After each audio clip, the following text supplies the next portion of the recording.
Welcome. This is an original short story written, illustrated and narrated by me. The Black Cathedral is a story of the Trench Crusade universe, and the events take place before those in my first story. Elias Vera finds himself on a mission to retrieve a relic from a cathedral in Black Grail territory, revealing a piece of his mysterious past. As with anything Trench Crusade, I must warn you that the story is quite vivid when it comes to body horror. If you are easily disturbed, this is the time to turn away. If you enjoy the story, please don't forget to subscribe and like the video. It really helps. Now, without any more delay, let us witness the horrors of the Grail.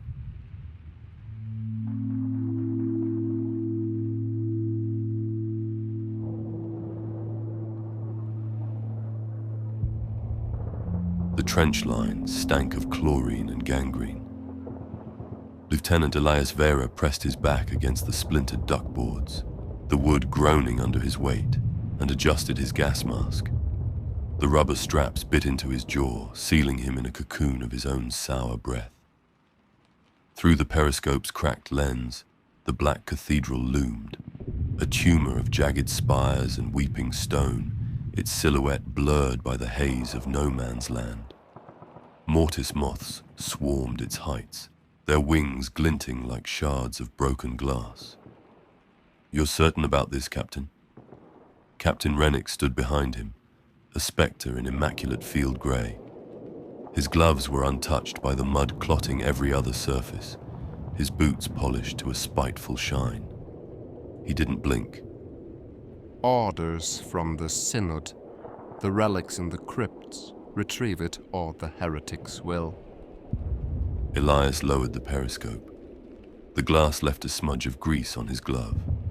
And the Grail's influence? Rennick's smile was a scalpel cut. Faith is armor enough, Lieutenant. The squad assembled at the saphead. 8 men, half of them recruits still soft with youth. Elias recognized the farmer's boy, Dariel. His hands trembled on his rifle's stock, his knuckles white as bone. Beside him, Sergeant Cade tested his flamethrower's ignition, the pilot light hissing like a vengeful spirit, the fuel tank sloshed, half empty. "Stay close," Elias said, his voice muffled by the mask. "The Grail's rot doesn't care whose side you're on." They crawled through the communications tunnel, the air thickening with the stench of decay, spoiled meat and vinegar, the reek of a gutted corpse left to bloat. The walls here wept a viscous black fluid that clung to their uniforms, cold and alive. When they emerged, no man's land stretched before them, a festering wound of cratered earth and half-buried bones. The cathedral's shadow swallowed the horizon, its doors yawning like a leper's mouth. Dariel gagged. "It's breathing." Elias followed his gaze. The ground pulsed faintly, sludge bubbling in the craters. A low hum vibrated through the earth, not artillery, but the drone of 1,000,000 wings. "Mortis moths," Cade growled. "Don't let 'em land on you. Their dust'll turn your lungs to soup." They moved in silence, boots sinking into the muck. The first shot rang out as they passed a shell crater, a whip-crack report that sent the squad diving for cover. Elias felt it before he saw it. A tremor beneath his boots, the mud shivering as if something vast stirred below. He opened his mouth to shout a warning, but the wretched were already upon them. They erupted from the crater in a silent wave, their bodies fused with rusted wire and rotting sandbags, mouths sewn shut with coarse black thread. No war cries, no curses, just the wet slap of decayed hands clawing at the squad's legs, fingers hooking into bootlaces and belt loops.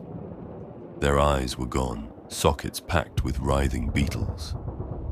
"Get back," Elias barked, shoving Dariel away from a wretch's grasping fingers. Cade's flamethrower coughed to life, bathing the crater in a fleeting burst of fire. The wretched recoiled, their flesh sizzling. but the flames died too quickly. The fuel gauge hissed. Empty. Fall back. Rennick's voice cut through the chaos, sharp as a bayonet. To the cathedral, now! They ran, boots churning mud into froth. Behind them, the wretched slithered over the crater's edge, their movements jerky, relentless. The cathedral's doors loomed ahead, iron hinges screeching as if in protest. Thomas never made it. The mortar's whistle was a death sentence. Elias turned, time slowing. Thomas frozen mid-stride, his head tilted toward the sound, young face crumpled in confusion. The shells struck the cathedral's northwest spire. Stone rained down. Elias lunged, dragging Dariel behind a shattered pillar as the world dissolved into thunder and dust. When the roar faded, the spire was gone. So was Thomas. Thomas lay half buried beneath rubble, his legs crushed, his chest rising in shallow, wet hitches.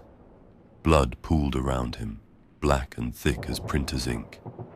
His eyes met Elias's, wide, pleading, the left one already clouding with ruptured capillaries. Leave him. Rennick snapped, reloading his revolver. The heretics will swarm our position. Elias hesitated. A mortis moth fluttered past, its wings brushing Thomas's cheek. The boy's breath hitched, a wet, gurgling sound. Now, Lieutenant. They retreated into the cathedral's shadow, Dariel trembling as the doors slammed shut behind them. The crypts were colder, the air cloying with the sweetness of spoiled sacramental wine. Elias led the squad deeper, their flares guttering in the damp. The walls here were ribbed with pulsating veins, throbbing in time to a distant, malignant heartbeat. A sound stopped them, a wet, rhythmic thud. That's a heartbeat. Impossible. Rennick hissed. They found Thomas in a side chamber, his body propped against a defaced altar. His legs were still buried, but his chest. Ribs jutted through torn flesh, his heart exposed, a swollen, blackened mass pulsing in time with the walls.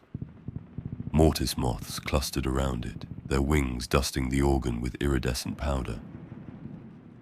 Lieutenant. The voice was Thomas's, but warped. A gurgling rasp, as if dredged from a drowned throat.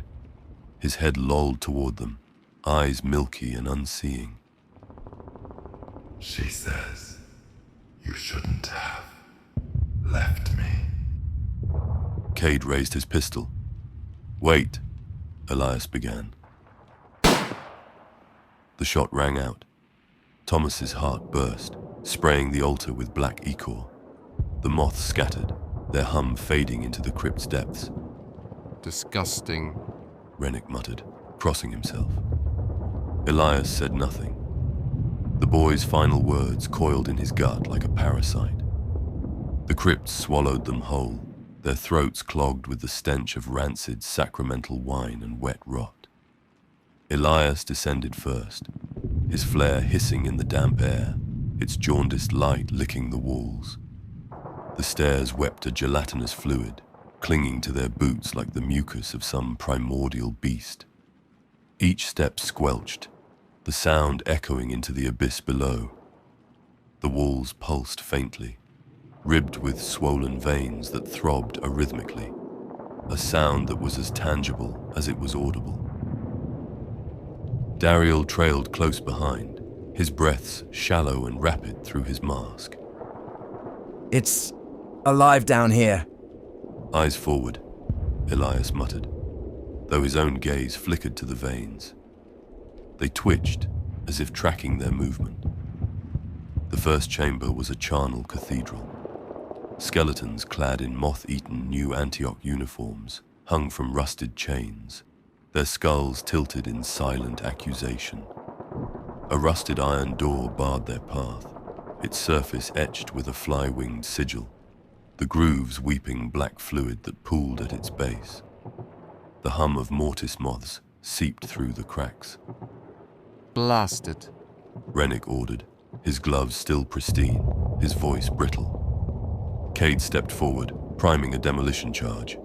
Elias gripped his arm. Wait. The sigil's wings shuddered, the fluid hissing as it slithered toward their boots. It's a ward, Elias said.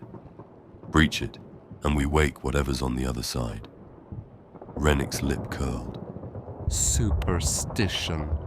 Blow it. The charge detonated with a concussive thud. The door crumpled inward, and the walls screamed. A deluge of sludge erupted, carrying half-dissolved soldiers, their faces melted into waxen masks, their hands still clutching rusted rifles. Dariel stumbled back, retching, as the tide surged toward them. Elias hauled him upright. Forward. They waded through the muck, the sludge thickening with every step, clinging like tar. The next chamber was a chapel of blasphemy. Pews of fused bone lined the room, their surfaces alive with grave beetles that scattered in a chittering tide. At the far end stood a defiled altar, a statue of St. Livia, her saintly face replaced by the bulbous eyes and proboscis of a fly, her outstretched hands cupping a basin of black liquid. The air reeked of death. Relics close, Rennick said, his voice fraying as he consulted a map speckled with mold. Through there. Cade's boot crunched on something. He lifted his flare. The floor was carpeted with teeth, human molars, animal fangs, jagged shards of something else. They shifted underfoot, grinding like broken glass. God's grace.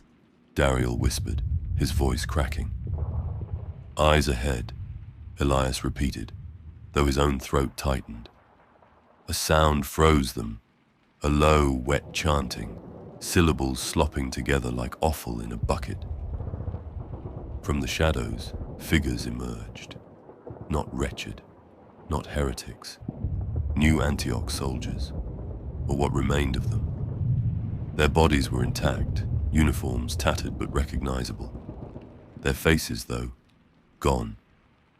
Hollowed skulls teemed with mortis moths, wings fluttering in macabre unison to mimic speech. Turn back. Dariel raised his rifle. Elias forced the barrel down. Don't.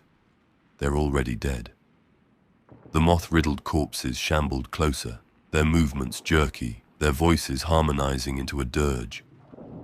The relic is not yours. Rennick fired. A corpse's chest exploded, moths swirling into a storm. Heretic filth. The squad ran, the chant chasing them through the crypts. You will feed the Grail. The final chamber stole their breath. The vaulted ceiling dripped with stalactites of congealed rot. At its heart, atop an altar of fused bone, sat the relic, a splinter of the true cross, petrified and blackened, tendrils of Grail corruption pulsing through it like parasitic worms. It hummed, a subsonic drone that vibrated in their teeth. Mortis moths clung to it, wings dusting the air with iridescent spores. Rennick stepped forward, reverence hardening his features. At last, the Synod's salvation. Elias seized his arm. Look. The relic's base fused with the altar, tendrils snaking into the stone. The floor around it bubbled. A pool of living sludge, faces surfacing and sinking, mouths gaping in silent screams. Take it. The voice came from the walls, the moths, the sludge itself. Rennick reached for the relic. The pool erupted. Skeletal hands seized his legs, bone fingers digging into his thighs. He screamed, thrashing as the Grail's rot crawled up his flesh, veins blackening like ink spilled under skin. Help me! Cade hacked at the bones with his trench knife. Elias grabbed Rennick's arm, gloves slipping on sweat and ichor. He is ours. The The relic pulsed. Rennick's eyes flooded black, pupils dissolving into swarms. "Let go," Elias roared. They wrenched him free. Rennick collapsed, his legs stripped to bone below the knees, his breath a wet rattle. The relic. He gasped. It's our only...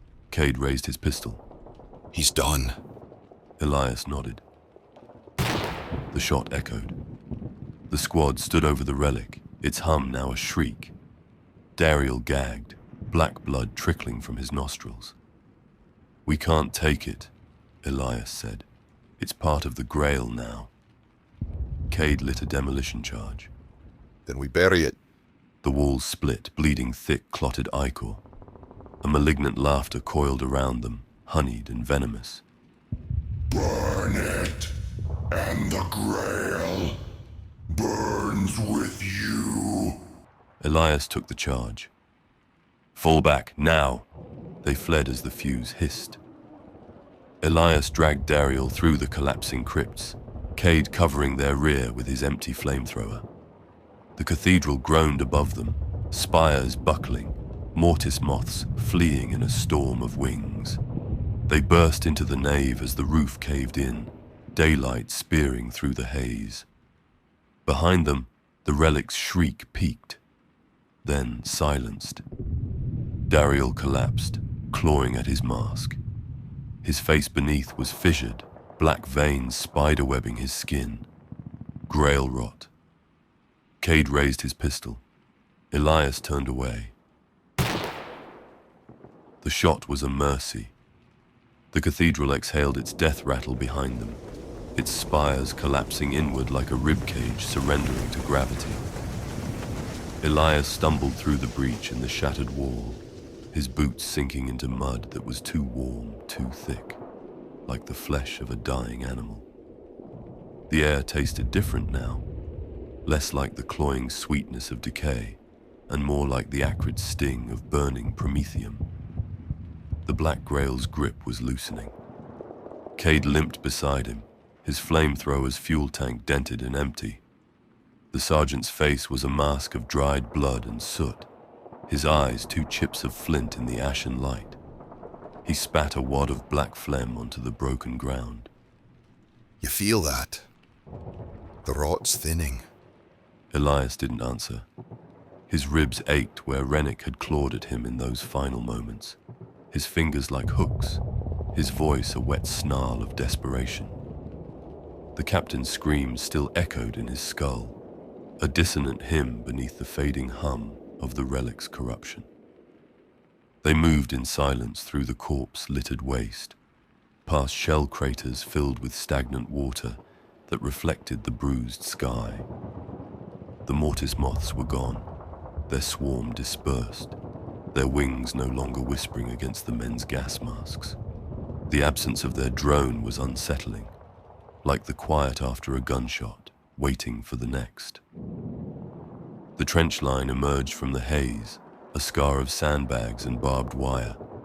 The sentries barely glanced at them as they approached, their faces hollowed by exhaustion.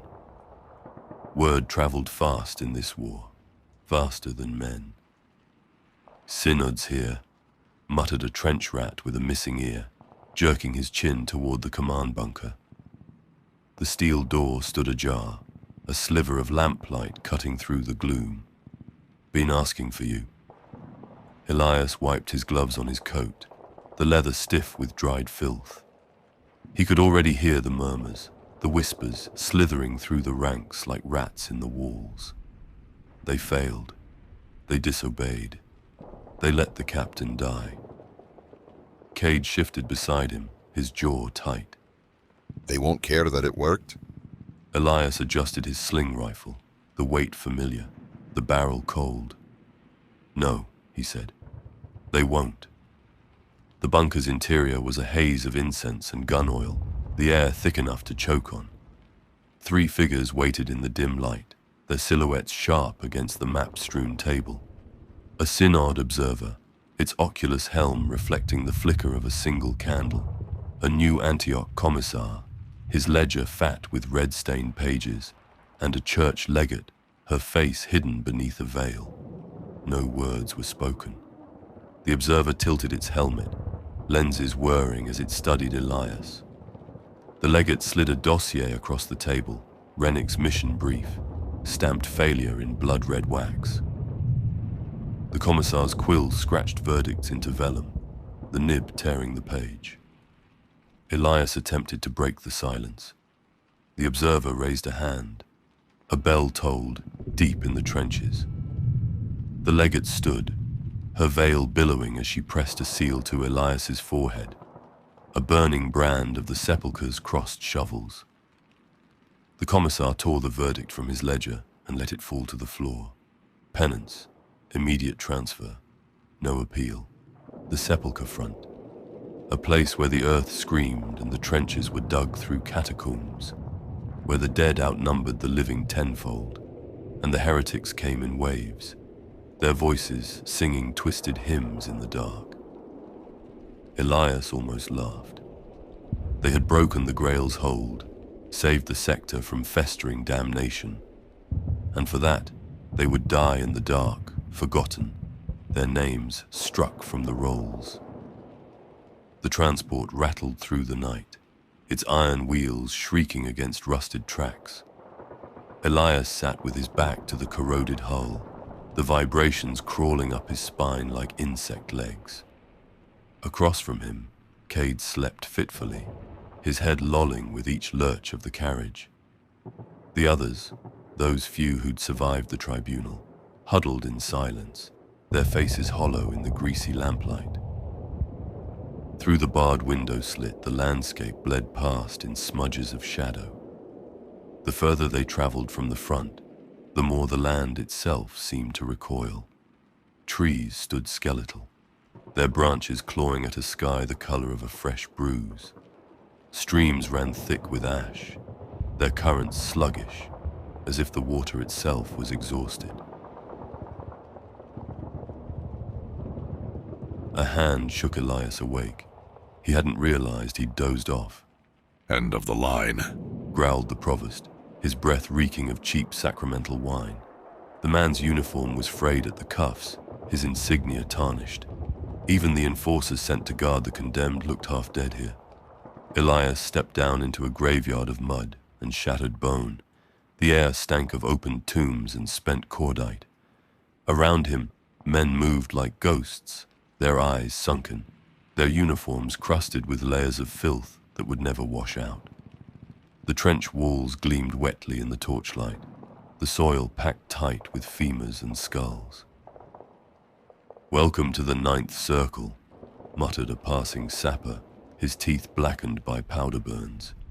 He didn't stop to see if they followed. Their new commander was a cadaverous man called Harkin, his face a patchwork of scar tissue and peeling skin. He greeted them without looking up from his field desk, where a half-disassembled pistol lay amid stacks of yellowed reports. "Vera, is it?" Harkin's voice was a dry rasp. "Synod says you've got a talent for making messes." Elias said nothing. Harkin finally glanced up, his left eye milky with cataracts. "Good. We've plenty of those here." He gestured to a rat-faced adjutant. "Get them to the forward redoubt. The night shift's coming." As they trudged through the maze of trenches, the sounds changed. The distant thunder of artillery faded, replaced by something closer, a skittering, a wet, rhythmic pulsing. Cade stiffened. You hear that? Elias nodded. It came from the walls, from inside the walls. The rat-faced adjutant grinned, showing gaps where teeth should have been. "Oh, you'll get used to that. Men say the sepulchre's alive." At the forward position, they were handed rusted entrenching tools and a single lantern between them. The redoubt was little more than a hole in the earth, shored up with splintered coffins. Elias set the lantern on an upturned crate. The flame guttered, casting leaping shadows across the bone-studded walls. Cade tested the edge of his shovel. Think we'll die here? Elias watched the shadows dance. "Amen," he said with a broken smirk.